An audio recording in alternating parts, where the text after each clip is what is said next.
आसतु जानिबा इंग्राजी नववर्ष 2026 मसीहा कुंभ राशि व्यक्ति किपरि कटिबो। कुंभ राशि व्यक्ति विशेष जदि आम विचार को नेबा ताले जो मानकर कुंभ राशि से राश्याधिपति होचंती शनि। से राशि द्वितीय स्थान रही, द्वितीय स्थान बा धन स्थान अर्थ स्थान में शनिकर स्थिति रही। से भली भाव में देवगुरु बृहस्पति राशि ठार पंचम स्थान में अच्छा। 1 जून 2026 पर्यंत पंचम एवं 2 जून ठारू षष्ठ स्थान कर्कट राशि गति करेंगे। आपण राशि राहु रही, राहुंकर प्रभाव 25 नवेम्बर 2026 पर्यंत राशि एवं द्वादश बा राशि पूर्व राशि को आपंकर 25 नवेम्बर 2026 पर राहु गति करेंगे। से भली केतु राशि सप्तम अच्छा एवं राशि षष्ठ स्थान को 25 नवेम्बर 2026 पर गति करेंगे। तेरे कुंभ राशि व्यक्ति विशेष जो देखा एम हूँ बहुत हेल्पफुल, सरल विश्वासी, परोपकारी, निजर दुख निज भितर रखा भल पाती। एमाने होचंदी परिवार प्रेमी, भाई भौणी परिवार यांको बहुत से भल पाई था, समस्त मन नहीं चली था। तेरे कुंभ राशि व्यक्ति विशेष अंतर्मुखी अटंती, निज मनर दुख मनर कथा अन्य आगे हठात कहती ना। आ थरे जहाँ भल पाती throughout year throughout life ताको बहुत भल पाई था। तेणु ये स्थिति देखा दे था। कुंभ राशि व्यक्ति जो देखा शनि 7.5 वर्तमान हूँ आपंकर शेष पर्याय। तेणु कुंभ राशि व्यक्ति विशेष जो मान कुंभ राशि से निश्चय मो सहित रिलेटेड करेंगे। विगत 5 वर्ष 5.5 वर्ष हम आपणकर रातिर निद हजि जाइए, दिनर भोक बा क्षुधा हजि जाइए। एक सत्य के मिथ्या दयाकोरी कहे। जो मानकर कुंभ राशि व्यवसायी मानकर बहुत ही बिजनेस लसेस होती, ऊपर हस्त तल हस्त हो जाए, अर्थात दबा हाथ बर्तमान मागिया भली परिस्थिति हो जाए। जदिव आप मागिया को भल पाती ना, ये स्थिति होती। करज उधार ऋणग्रस्त हो जाती, अଯଥା माली मकदमा वाद विवाद स्थिति आपण जीवन में देखा दूची। निजर जो मैंने आप भावुले निज भाई भौणी रक्त संपर्कीय निज सांगसाथी आपण को धक्का देइचंती, आपण विश्वास रे विश्वासघातता करिसंती। कर्म क्षेत्र में आपणकर योग्यता दक्षता थाई सुद्धा आपण सहित पार्शियालिटी होती।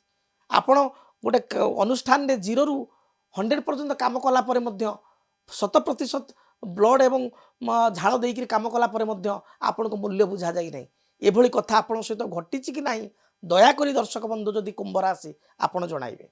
यह मोर कैलकुलेशन ये सब कथा आपंकर विगत आज बोली नुह विगत आपंकर क्या कौ व्यक्ति 5 वर्ष कौ व्यक्ति 5.5 वर्ष कौ व्यक्ति 3 वर्ष 2.5 वर्ष धरी एभली समस्या चली।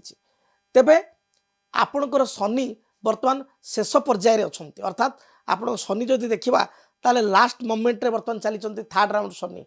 शनि जीवा बेलू किसी पॉजिटिविटी करके जाती, किसी पॉजिटिव फल दियंती। तेणु आशा करा जे आपण अतीत जो कष्ट सही, जो दुख सही, कष्ट भितर संघर्ष करी जो कम गुड़िक कर से कामर पूर्ण फल आपण 2026 मसीहा इंग्राजी नववर्ष पाइपर। विशेषकर आप देखिए फेब्रुआरी रु जून भितर आपंकर गोटे भल परिवर्तन आपण लाइफ आसो। नुआ भूमि जमी जानवाहन आप निश्चय क्रय करेंगे। से भली भाव में आपंकर दाम्पत्य जीवन में किसी डिस्टर्बांस थिला से डिस्टर्बांस देखिए दूरीभूत हो। मात्र आपण बहुत दिन धरी बा बहुत वर्ष धरी आप वर्तमान जो कष्ट पाइले आप जागले कि आप मित्र किए शत्रु।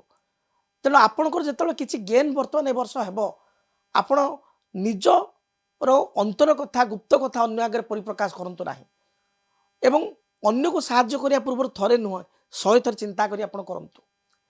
एवं आपण दूरयात्रा जोग रही। आपण ए वर्ष देखिए जनवरी रु मार्च मध्य पुनश्च आपण डिसेम्बर रे आपण दूरयात्रा करेंगे बा दूर कौन कंपानी रे जॉइन करेंगे बा आपणकर विदेश रे कौन कंपानी रे जॉइन करेंगे बा एमएनसी कंपानी रे मल्टीनेशनल कंपानी रे कर्म करिवार सुजोग पाइबे। मोटामोटी आपण स्थिति ए वर्ष आगु को भल रही। तेबे आपण नूतन जमी भूमि जानवाहन क्रय करिवार जोग रही एगुड़ी को क्रय करेंगे। संतान क्षेत्र में सफलता प्राप्ति करेंगे। विशेषकर एप्रिल रु जून मध्य जो कॉम्पिटिटिव एग्जाम गुड़िक रही विद्यार्थी माने से निश्चय कृतकार्य हो पारे। जो माने आपनकर आईटी सेक्टर रे काम करूछंती आईटी इंडस्ट्री रे, जो माने आपनकर मेकानिकल इंजीनियरिंग जो माने आपनकर सिविल इंजीनियर, जो माने आपनकर आर्किटेक्ट अछंती, जो माने कॉन्ट्रैक्ट करूछन ठिकादारी करूछंती, सेमानक पई किछि किछि सुजोग ए वर्ष आसीबो बा सेमानक पई वर्षटी शुभप्रद हेबो। आर्थिक दृष्टिकोण लाभवान हेबे। व्यवसायी माने नुआ करी किछि व्यवसाय आरंभ करिवे बा व्यवसाय को संप्रसारण करिवे एवं आर्थिक स्थिति को सुधार करबा सहित पूर्वर थिबा बकिया को बा करज को परिशोध करिबारे ए वर्ष सक्षम होई परिवे। तेणु आपण पई स्थिति भल रहिछि। दाम्पत्य जीवन मध्य भल रहिछि एवं विशेष करी ए वर्ष विवाह आदि शुभ कार्य बा मांगल्य कार्य हेबार संभावना रहिछि। जदि आपनकर किए बड़ पुओ बा आपनकर सान भाई भौणी थांती सेमानकर निश्चय ए वर्ष विवाहर हेबो। विशेष करी जनवरी रु जुलाई मिड मध्य विवाह कार्य संपूर्ण हेबो। तेणु आपण वर्षटी सुखदायक हो यह जगन्नाथ निकट प्रार्थना करी एवं आपण को कहबी निश्चय आपण लक्ष्मी नारायण को दर्शन करंतु। लक्ष्मी नारायण निकट में सुबासित धला पुष्प मल्ली रजनीगंधा इत्यादि पुष्प एवं तुलसी पत्र माला अर्पण करंतु। थ्रू आउट ईयर सारा वर्ष आपणकर भल बीतिबो।